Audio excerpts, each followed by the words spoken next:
Eu quero compartilhar com você sobre o nosso tema, o nosso objetivo, o nosso alvo do mês, que é eu e o altar. Diga comigo, eu e o altar. E na verdade eu quero continuar aquilo que nós pensamos domingo passado. Quero dar uma sequência. Queridos, se Deus é o Deus da nossa vida, se é Ele que tem a nossa vida nas mãos e nada acontece sem a permissão dEle, tudo que acontece é necessário o sim de Deus. Se Deus falar não, é não. Ele é Deus, Ele pode. Eu e o altar.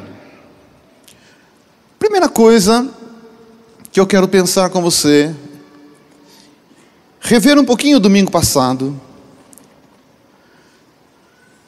E domingo passado a ideia era estarmos conhecendo quem somos e caminhando um pouco mais no amor próprio. Diga comigo, eu me amo.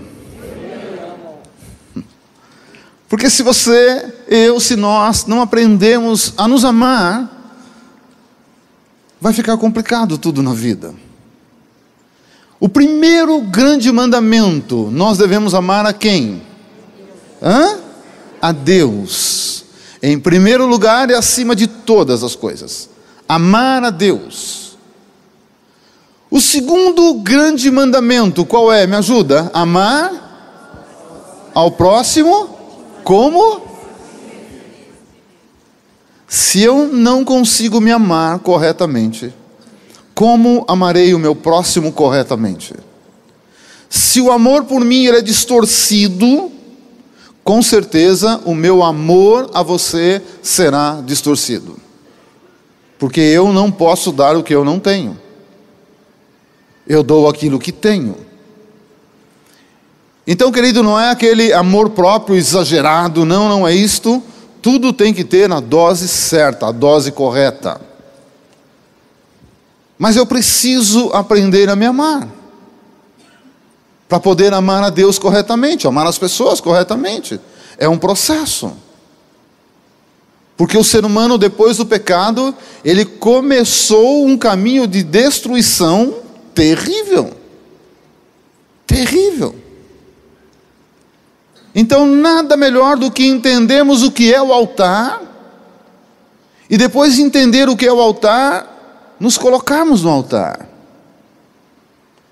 Primeira coisa que eu quero pensar com você, o que é altar?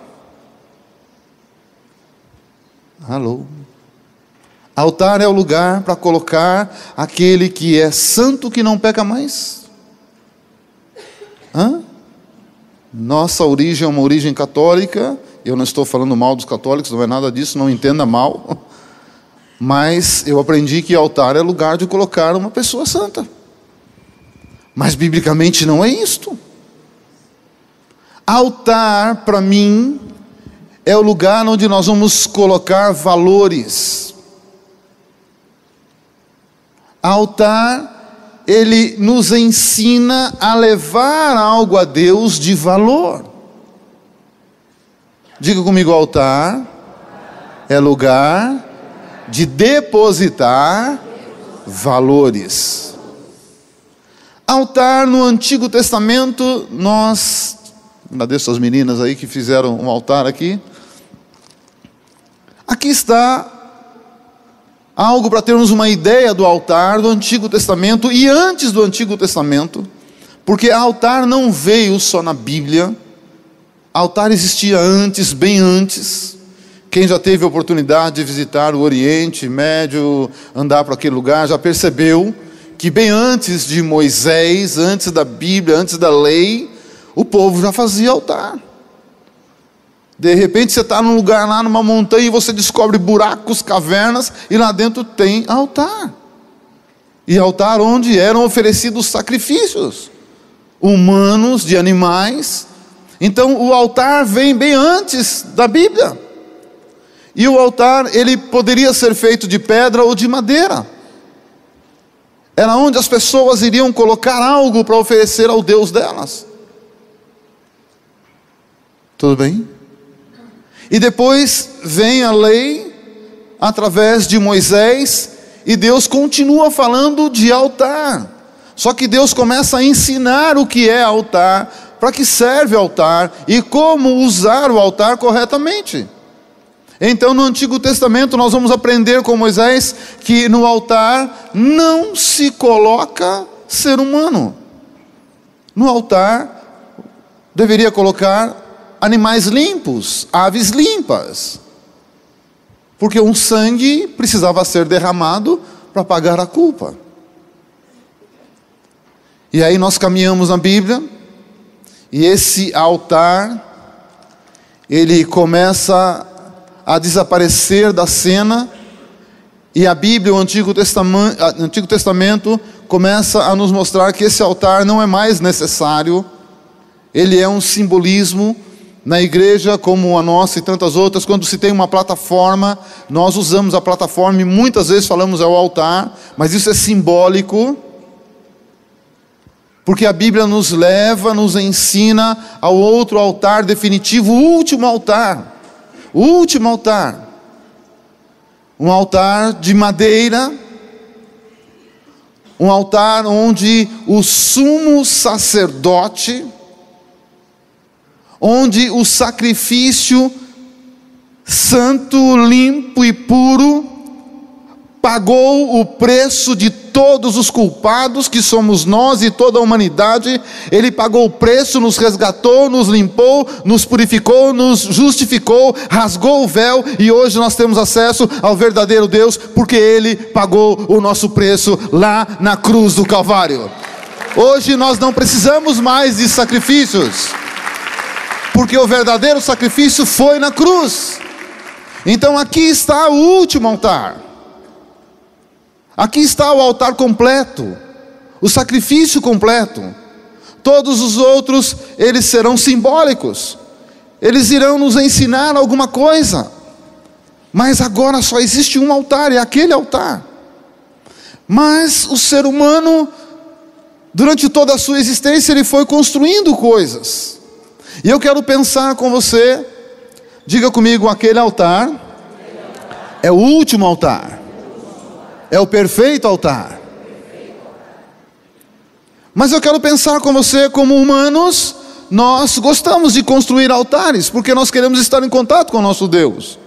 Não tem nada de errado, mas entenda que todos os altares são simbólicos. Aquele é o verdadeiro, aquele é o último. Depois dele, na verdade, não precisa mais.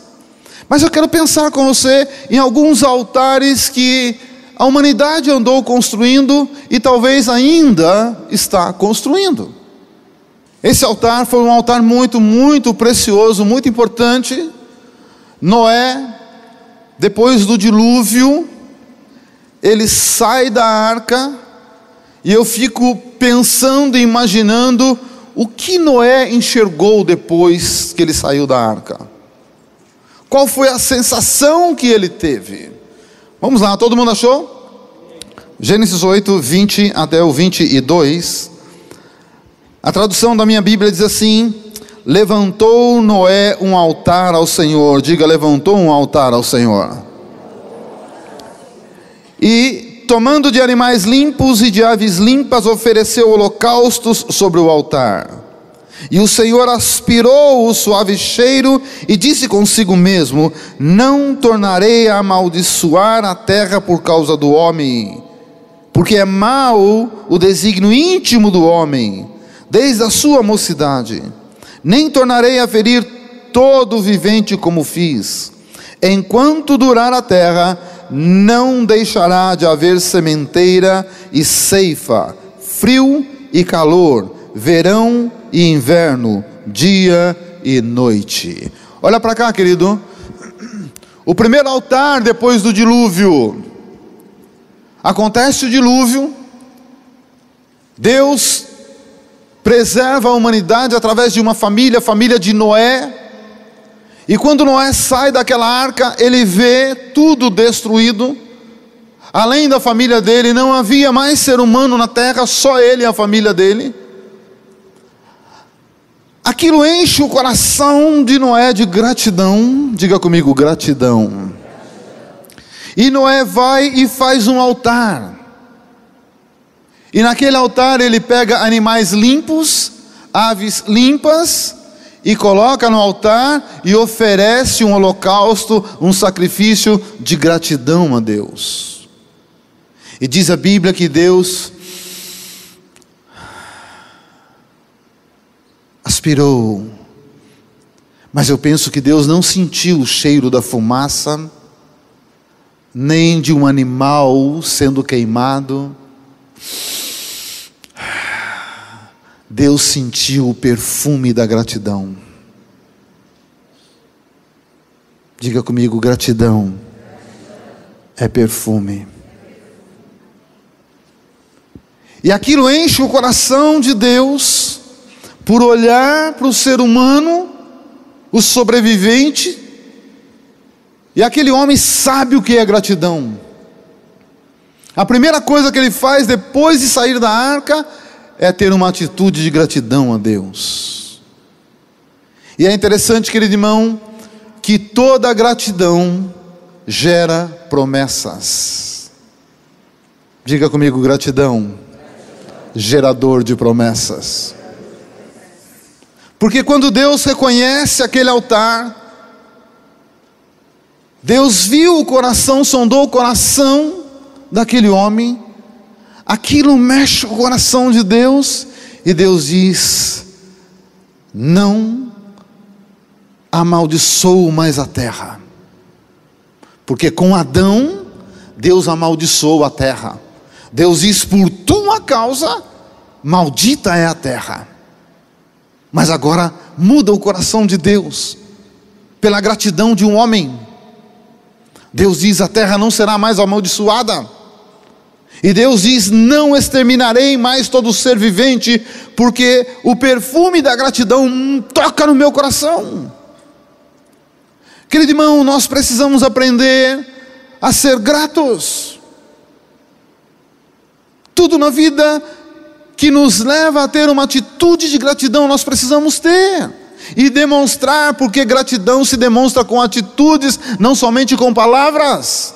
Noé podia simplesmente ajoelhar e falar: Senhor, muito obrigado, muito obrigado. Não, ele foi lá, ele trabalhou para demonstrar a gratidão. Ele fez um altar, ele foi atrás de animais limpos, ele foi atrás de aves limpas e colocou no altar. Gratidão precisa ser demonstrada com atitude. Com atitude. Filho, filha, sempre seja grato ao seu pai e à sua mãe. Mesmo que o seu pai não seja um bom pai, mesmo que no seu conceito a sua mãe não seja uma boa mãe, mas você precisa ser grato, sabe por quê? Porque se não fosse ele, não fosse ela, você não estaria aqui. Você não existia. Você existe. E você precisa ser grato. Amém? Cuidado com o conceito do mundo, que nos leva a uma coisa muito rápida. E as pessoas não têm tempo de pensar em gratidão. Tudo muda rapidamente. Segundo altar que eu quero pensar com você. Não é uma ordem cronológica da Bíblia, hein? É o que nós estamos pensando. Dá uma adiantada no capítulo 22. Enquanto você acha o capítulo 22, eu quero pensar com você ainda na gratidão. Abre aí no capítulo 22. Querido irmão, gratidão é algo que gera tantas promessas, e gratidão gera multiplicação. Se você continuar lendo depois em casa, não é agora, mas em casa, se você continuar lendo Gênesis 9, você vai ver que coisa maravilhosa, o que Deus promete ao homem. Deus promete devolver ao homem o domínio. Quando eu falo homem, estou falando do ser humano, homem e mulher. Deus promete ao homem o domínio de todas as coisas. Aquilo que havia perdido, Deus diz: agora vocês têm uma nova oportunidade de dominar sobre as aves, dominar sobre os animais. Dominar, Deus diz: eu vou colocar nas mãos de vocês outra vez a oportunidade de dominar, e não de ser dominado. Porque acontece hoje com a grande maioria das pessoas. As pessoas estão sendo dominadas por situações. Quantas situações envolvem a pessoa e domina a pessoa? Ela não tem domínio sobre a situação. Mas uma promessa do perfume da gratidão é essa: eu devolvo a você o poder de ser um dominador. Então, quanto mais eu tiver coração grato, mais essa promessa será algo vivo na minha vida. Segundo altar que eu quero pensar com você nessa noite, capítulo 22, versículo 1 a 14. Depois dessas coisas, pôs Deus Abraão à prova, ele disse: Abraão, e ele respondeu: eis-me aqui, Senhor. Acrescentou Deus: toma o teu filho, teu único filho, Isaque, a quem você ama, vai à terra de Moriá, oferece ali ele para mim, como holocausto, sobre um dos montes que eu vou te mostrar. Levantou-se, pois, Abraão de madrugada, e tendo preparado o seu jumento, tomou consigo 2 dos seus trabalhadores, e também Isaque o seu filho, rachou a lenha para o holocausto, e foi para o lugar que Deus havia indicado. Ao terceiro dia, erguendo Abraão os olhos, viu de longe aquele lugar. E então disse ele aos seus trabalhadores: esperai aqui com o jumento, eu e o rapaz iremos até lá, e havendo-a adorado, voltaremos para junto de vós. Diga comigo: voltaremos. Diga de novo: voltaremos. Eu vou ler o versículo 6. Tomou Abraão a lenha do holocausto e colocou sobre ela Isaque o seu filho. Ele, porém, levava na mão o fogo, tomou o holocausto e colocou sobre Isaque o seu filho. Ele, porém, levava na mão o fogo e o cutelo, e assim caminhavam os dois juntos. Quando Isaque disse a Abraão seu pai: meu pai, e ele respondeu: eis-me aqui, meu filho. Perguntou-lhe Isaque: eis aqui o fogo, temos a lenha, mas onde está o cordeiro para o holocausto? Respondeu seu pai: Deus proverá. Diga comigo: Deus proverá. Deus proverá para si, meu filho, o holocausto. Será ele um cordeiro. E os dois continuaram caminhando juntos. Chegando eles ao lugar que Deus havia designado, e ali edificou Abraão um altar. Diga: edificou Abraão um altar. E sobre ele colocou a lenha, amarrou Isaque seu filho, o deitou no altar em cima da lenha. Estendendo a mão, tomou o cutelo para imolar o seu filho. Mas do céu uma voz de um anjo disse: Abraão, Abraão. E ele respondeu: eis-me aqui. Então lhe disse: não estenda a mão sobre o rapaz, nada faça a ele, pois agora sei que temes a Deus, porquanto não negaste o seu filho, o seu único filho. Tendo Abraão erguido os olhos, viu atrás de si um cordeiro preso pelos chifres, entre os arbustos. Tomou Abraão o carneiro e ofereceu em holocausto em lugar do seu filho. E pôs Abraão o nome daquele lugar: o Senhor proverá. Diga assim: o Senhor proverá. Daí dizer até o dia de hoje: o monte do Senhor proverá. Olha para cá, querido irmão. O segundo altar que eu quero pensar com você é um altar de obediência. Diga comigo: obediência. Sabe por quê? Obediência gera provisão. Todas as vezes que nós somos obedientes, Deus gera provisão. Desobediência gera miséria.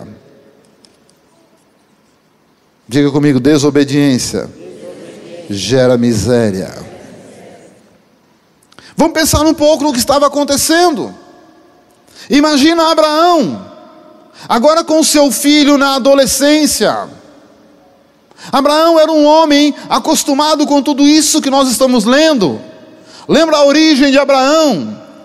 Abraão vem de uma família de sacerdote pagão. E eu disse a você que naquele tempo, antigamente, oferecer sacrifício humano era coisa normal. Infelizmente, em alguns lugares até hoje oferece sacrifício de crianças. Mas para Abraão era normal ver uma criança ser sacrificada. E é interessante quando Deus chama Abraão, Deus diz: Abraão. E todas as vezes que você olha para esse texto que nós lemos, quando Deus chama Abraão, a resposta dele é assim: eis-me aqui, Senhor. Você reparou nisso? Todas as vezes: eis-me aqui, Senhor. Abraão não respondia: fala, Senhor, teu servo ouve. Senhor, fala comigo. Não. Abraão tinha uma resposta nos lábios: eis-me aqui.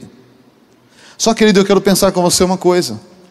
Antes de você responder para Deus, eis-me aqui, pensa. Pensa. Porque essa resposta é muito ampla. Ela não é uma resposta simples.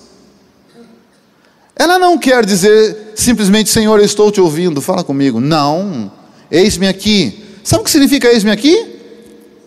Estou à disposição do Senhor. O que o Senhor falar, eu obedeço. O que o Senhor mandar, farei. Essa foi a resposta. E você pode pensar comigo, era fácil. Deus agora diz para ele, pega o teu filho, leva o teu filho, sacrifica, mata ele. Era fácil, ele estava acostumado a ver isso. Mas ele não estava acostumado a ver o filho dele na mesa do sacrifício. Um homem que tem esse filho com quase 100 anos de idade, a sua esposa com quase 90. Depois de conviver um tempo com esse menino, ensinar muitas coisas, ver aquele menino crescer, se desenvolver, quando chega na adolescência, vem Deus e diz, Abraão, e ele diz, eis-me aqui, e Deus diz a ele, me dá o filho que você tanto ama, me dá o filho da tua promessa, eu prometi, te dei, me devolve ele agora. É fácil? Quem é mãe, quem é pai, é fácil, não é? Essa semana que passou, uma cena comovente, um soldado, um policial, perdão, com um menino no colo, de 5 anos, se eu não me engano, 3 anos, no colo, morto, sabe, pela destruição humana na terra, por essa sede que o ser humano tem de dominar sobre outro ser humano, coisa que Deus nunca disse para fazer. Deus nunca disse ao homem, domina sobre o homem. Mas essa sede, esse desejo de poder, e aí nós vimos aquela cena, comoveu, tanto que mudou a atitude de governantes da Europa, comoveu. Agora imagina Deus falando para Abraão, vai lá, leva o teu filho. Por isso, querido irmão, cuidado com eis-me aqui, Senhor. Pensa bem, porque você pode ser levado para um lugar que você não é tão bom, Senhor. Alô? Mas se eu quero ser obediente, se eu quero ver a provisão de Deus em todas as áreas da minha vida, o segredo é o altar da obediência. Ali é o segredo.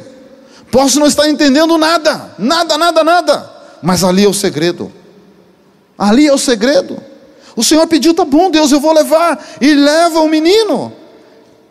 Mas é tão tremendo quem é obediente, quem sabe o princípio da obediência, quem constrói altares de obediência, sabe que mesmo não entendendo nada, mesmo que Deus peça o que você tem de mais valor, aquilo que é mais precioso para você, você vai colocar aquilo que é mais precioso para você no altar do Senhor, porque altar é lugar de depositar valores. Altar não é lugar de depositar qualquer coisa. E ali vai Abraão, mas é tão tremendo, ele está indo, de repente ele vê o local, e ele diz aos trabalhadores, espere aqui, fica aqui, pega a lenha, segura Isaac pela mão, e diz, vamos filho, mas ele dá uma palavra para aqueles homens, nós vamos, adoramos, e voltaremos. Opa! O que é esse voltaremos? O que Deus havia pedido a ele? E ele diz, vocês ficam, eu e Isaac vamos. Eu acho que Abraão não era bom de português. Ele não sabia o que era singular e plural, ele não sabia. Porque ele sabia que o filho iria ficar lá no altar. Mas ele diz, espera, porque nós vamos adorar e depois voltaremos. Interessante. E aí Isaac, de repente olha para o pai e diz, pai, tudo bem, nós estamos indo para lá, olha, a lenha está aqui, lenha sequinha, boa, nós temos o fogo, e eu vou usar uma linguagem nossa, contexto, o machado está prontinho, mas cadê o cordeiro? Onde está o cordeiro?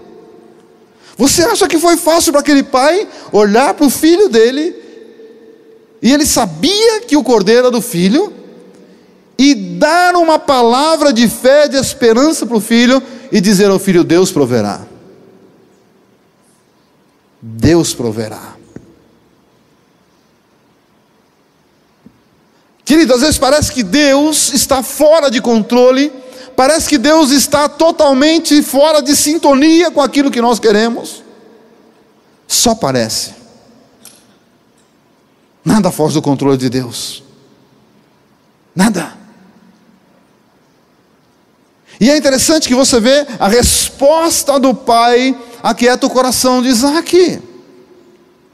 Isaac não pergunta mais nada.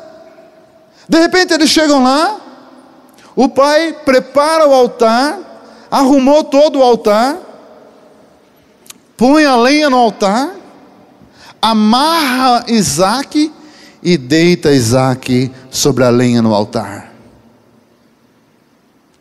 E a Bíblia não diz que o menino fez mais nenhuma pergunta ao pai. Alô?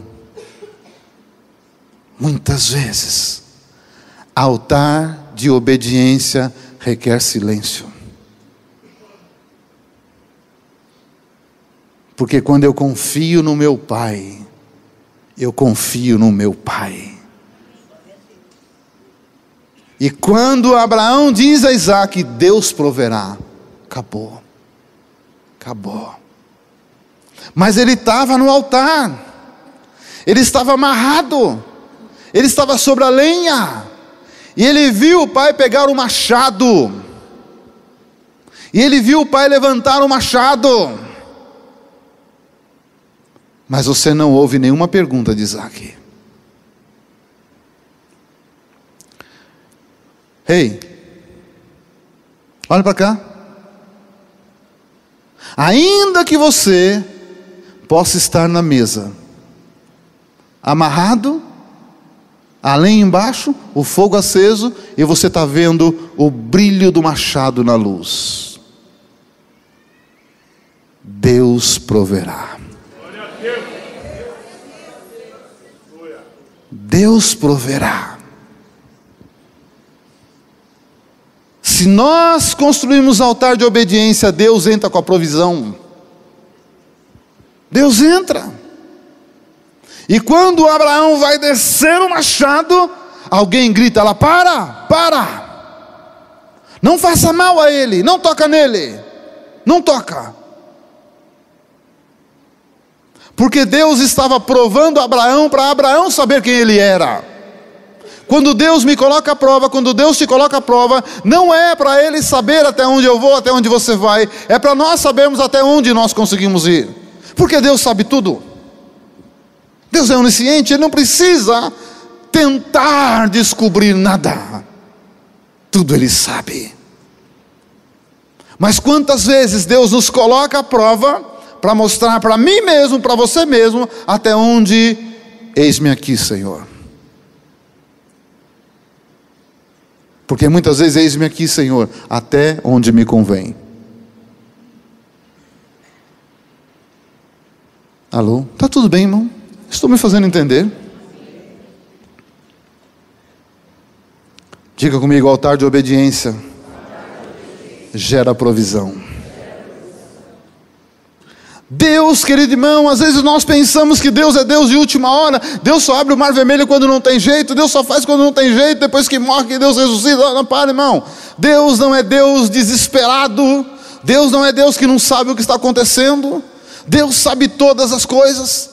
Deus muitas vezes vai nos ensinando, nos levando, desculpe o termo, ao limite, para provar quem somos para nós mesmos e para as outras pessoas, não para Ele. Não para Ele.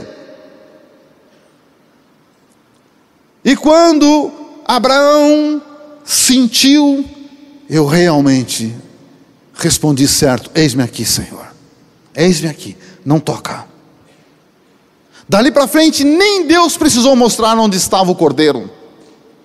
Porque diz a Bíblia que Abraão levantou os olhos e viu no arbusto o cordeiro enroscado. Porque sabia, eis-me aqui, Senhor, eis-me aqui. Vai lá, Abraão, pega o cordeiro, desamarra o Isaque. Imagina a alegria desse pai, a alegria desse menino. Ufa, passou perto. Mas Deus é Deus de provisão. E quantas vezes você passou e vai passar, mas você vai fazer, ufa, passou perto. Deus é Deus de provisão. Deus é Deus de provisão na nossa vida. E aí vai lá, oferece Isaque e volta com o menino. Eu penso que Abraão chegou perto daqueles rapazes, daqueles homens, e falou: eu disse que voltaremos. Eu não faltei na aula de português. Eu disse voltaremos e voltamos. Amém.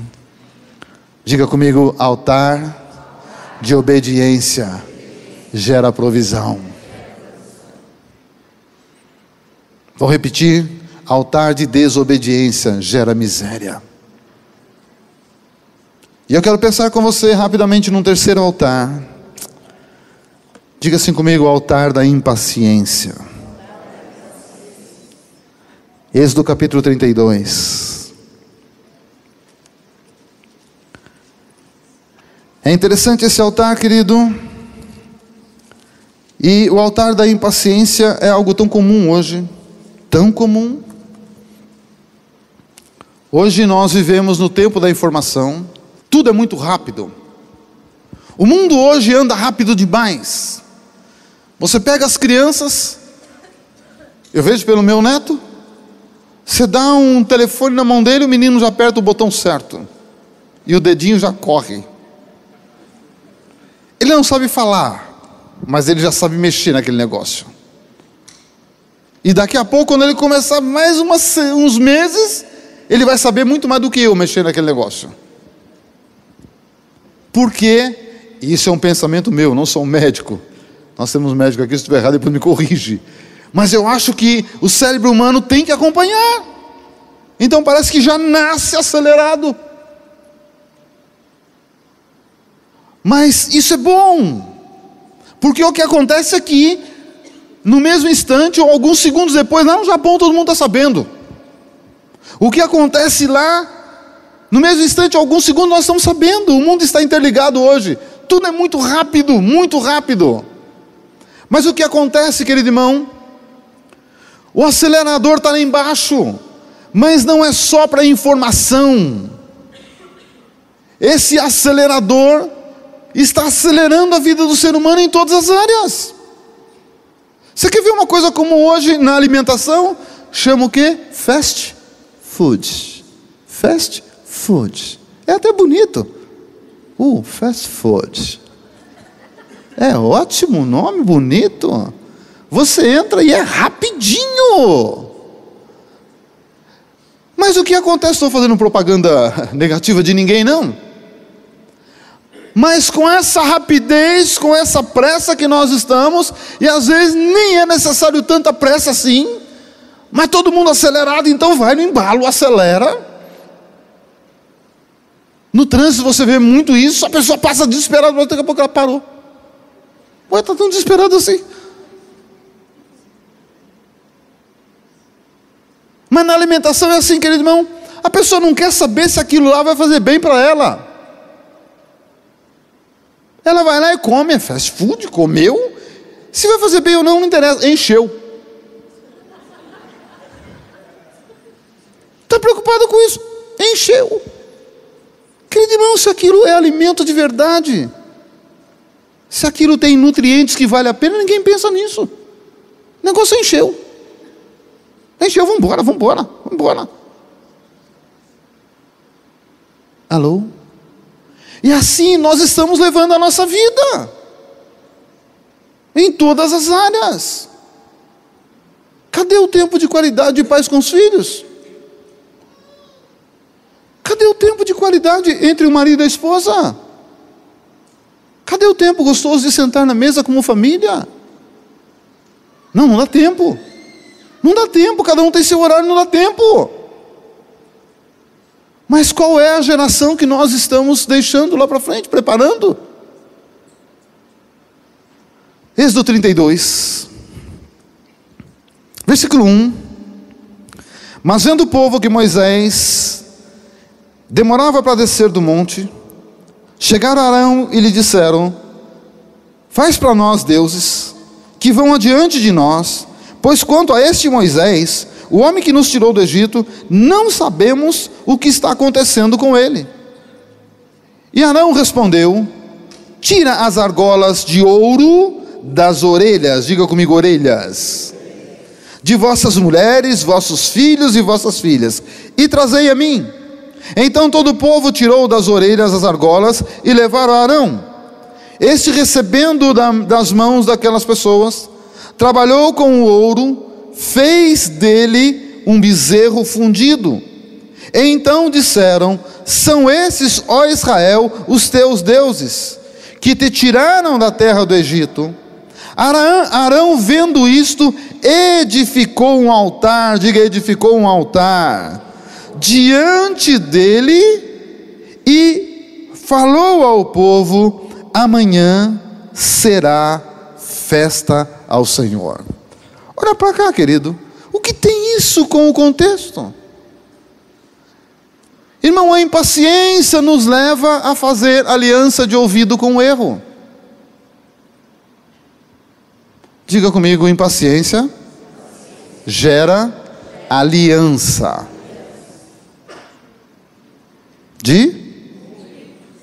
quem diz o mineiro, desoreia com o erro. É interessante a situação. Moisés, um homem de Deus, vai lá orar a Deus, e tudo que Moisés fazia era debaixo de oração também. Sobe ao monte, e ali ele leva um tempo maior, porque estava orando, buscando coisas de Deus. Mas o povo lá embaixo fica impaciente, e aí o povo encosta em Arão, o sacerdote, pressiona Arão, e diz: Arão, Moisés está demorando, sabe lá o que aconteceu com ele? E nós estamos perdidos aqui. Faz para nós deuses. E Arão obedeceu à impaciência das pessoas. E aqui eu penso que um dos motivos de Deus ter escolhido Moisés e não Arão foi exatamente esse: Moisés não cedia à pressão. Todas as vezes que nós cedemos à pressão, você pode errar. Arão, Deus sabia, ele vai ceder à pressão. E olha que Moisés tentou empurrar Arão. Quantas vezes Moisés falou para Deus: eu não, leva Arão. Deus diz: não, é você. Não, leva Arão. Não, é você. Mas Deus, eu não sei nem falar direito, eu sou pesado de voz. Ele não, orador profissional, PhD, leva ele. Deus falou: não, é você. Tanto Moisés insistiu que Deus falou: tá bom, ele vai com você. Eu falo com você e você fala com ele. Deus sabia, mas Deus honra Arão, dando a Arão o sacerdócio. Irmão, altar de impaciência gera vergonha. Diga comigo, altar de impaciência gera vergonha.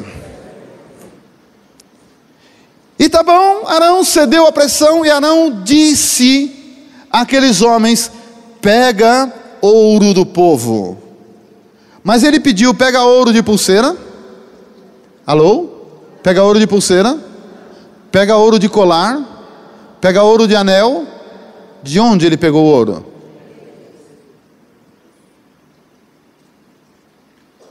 Tudo tem um significado, irmão.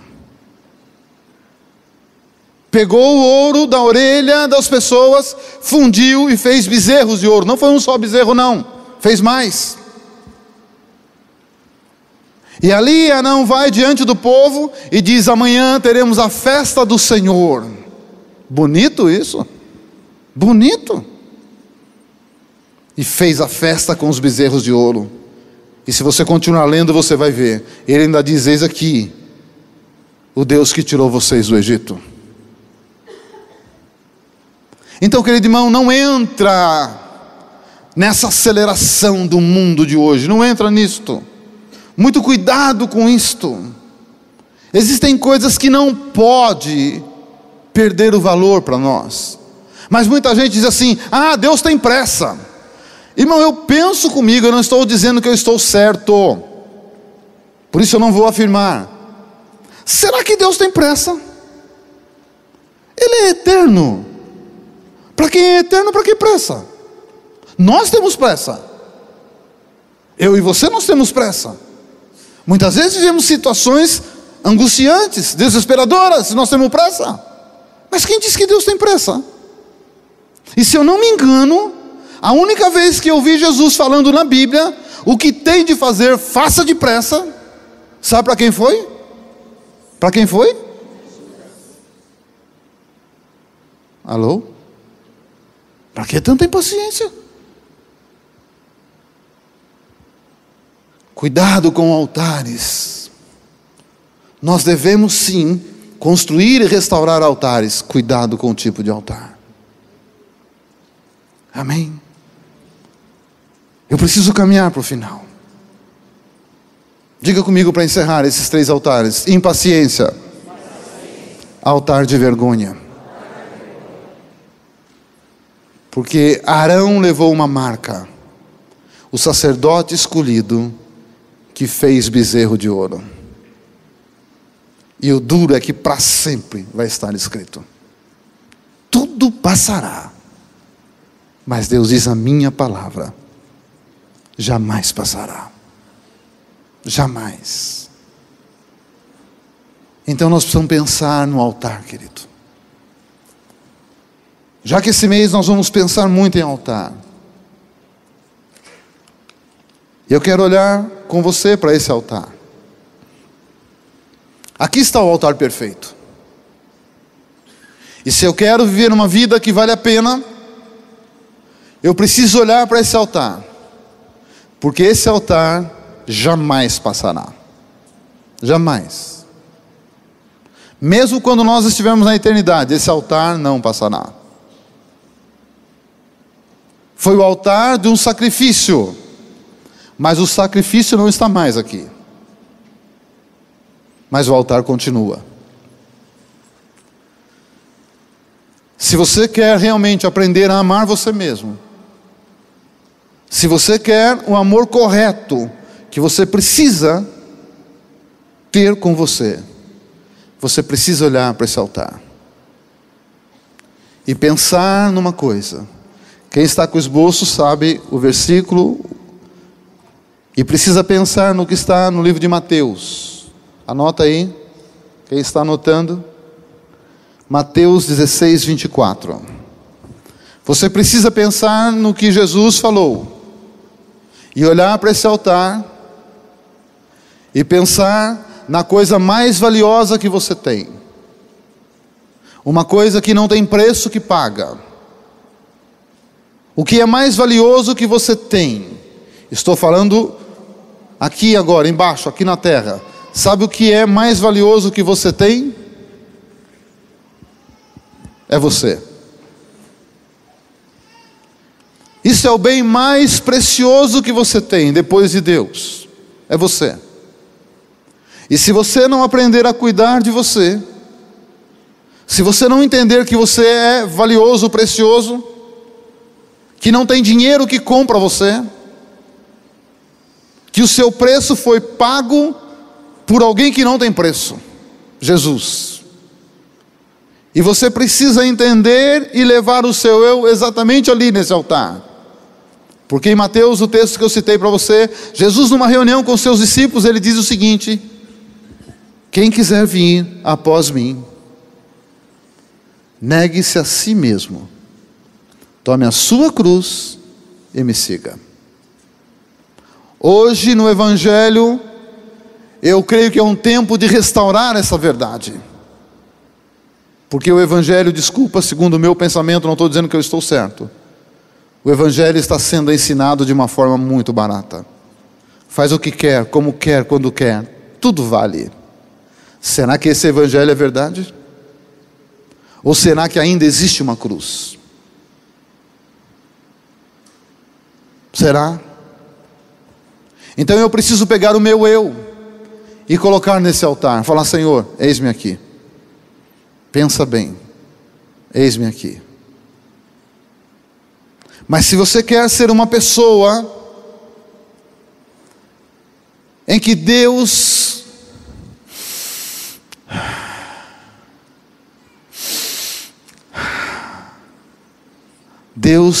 pode sentir um perfume na sua vida, lembra do altar de gratidão. Se você quer ser uma pessoa em que Deus vai derramar e derramar mais e mais sobre a sua vida, lembra do altar da obediência, porque o altar da obediência gera provisão. Eu sou o pão da vida, disse Jesus.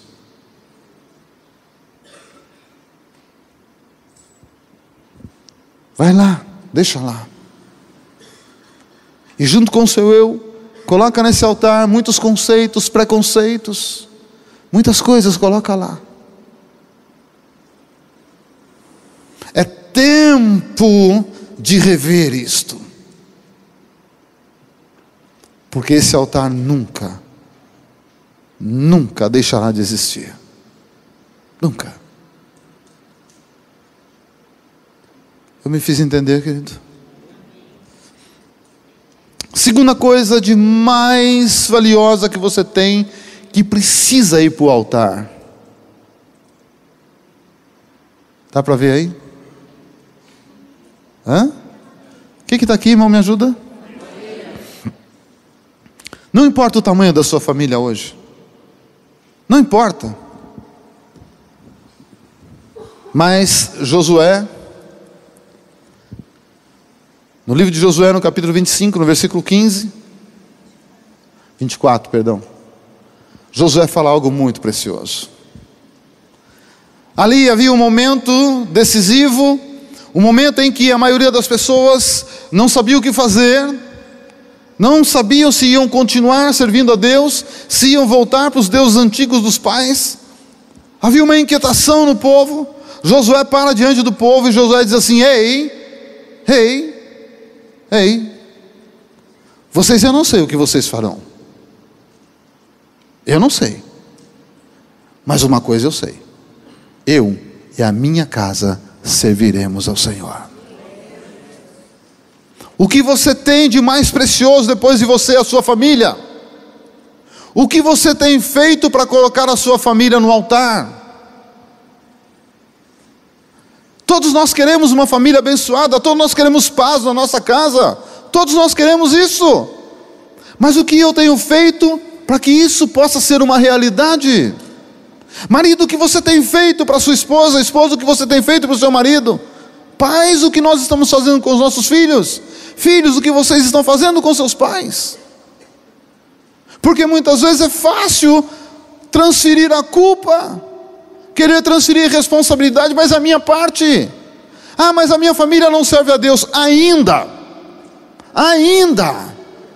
você precisa ter esse sentimento ainda. Mãe, se o seu filho está afastado, se o teu filho preocupa o teu coração, luta por ele. Não adianta muito falar, luta por ele. Põe a vida dele no altar, ora por ele todos os dias. Todos os dias libera uma palavra profética, todos os dias. Unge o quarto dele, a cabeceira da cama, se for preciso, todos os dias. Ama. Deixa lá. E assim com o marido, com a esposa, com os irmãos, não importa, está lá. E a última coisa que você tem de mais preciosa, um valor incalculável.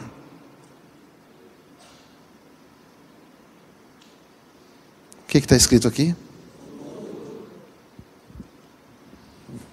Querido irmão, o apóstolo Paulo dá um recado para o seu filho na fé, Timóteo, tremendo. 2 Timóteo 1,12, quem está anotando? Apóstolo Paulo, diante de tantas lutas, de tantas prisões, de tantos temores, ele olha para o filho na fé, escreve para o filho na fé, Ele diz: ah, meu amado, diante de tudo o que está acontecendo, eu tenho uma convicção no meu coração. Eu sei em quem eu tenho crido. Eu sei. E sei que Ele é poderoso para guardar o meu tesouro até aquele dia, até o dia final. Então, querido irmão, nada melhor do que pegar o nosso futuro, que para nós é incerto.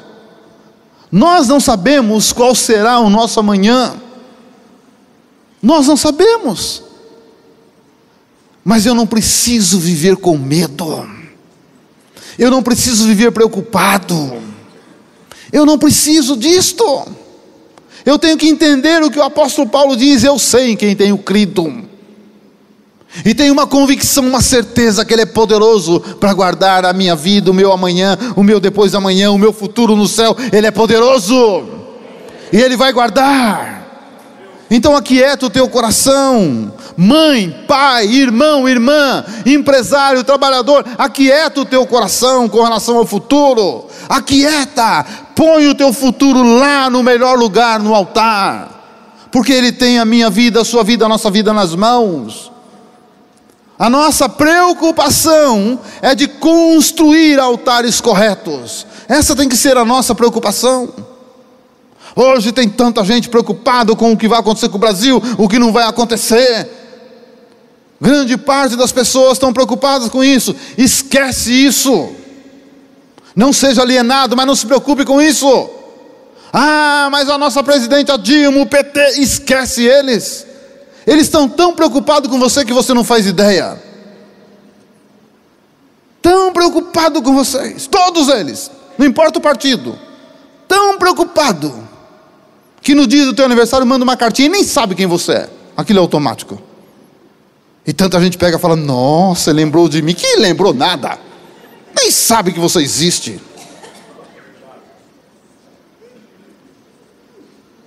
Não vou generalizar, mas a grande maioria de hipócritas. Então você acha que eu vou me preocupar com essa turma? Eu aprendi uma coisa, eu falei para João um tempo atrás: até a minha lágrima custa caro, não vou derramar lágrima por qualquer um, não. Não vou ficar preocupado com gente que não merece, não. Deixa esse povo para lá. Nós temos um Deus que vai conduzir a nossa vida, conduzir o nosso futuro, e nós sabemos em quem nós temos crido, nós sabemos que Ele é poderoso, e nós sabemos que Ele vai cuidar de nós. Nós sabemos disso. Ele morreu, mas Ele não está lá, Ele ressuscitou, Ele vive. Ele vive. E a minha preocupação tem que ser adorar e servir. Eis-me aqui, Senhor. Essa é a minha preocupação. Nas demais coisas, irmão, se preciso for, cai comida, cai o maná. Cai. Então vamos viver assim, amém?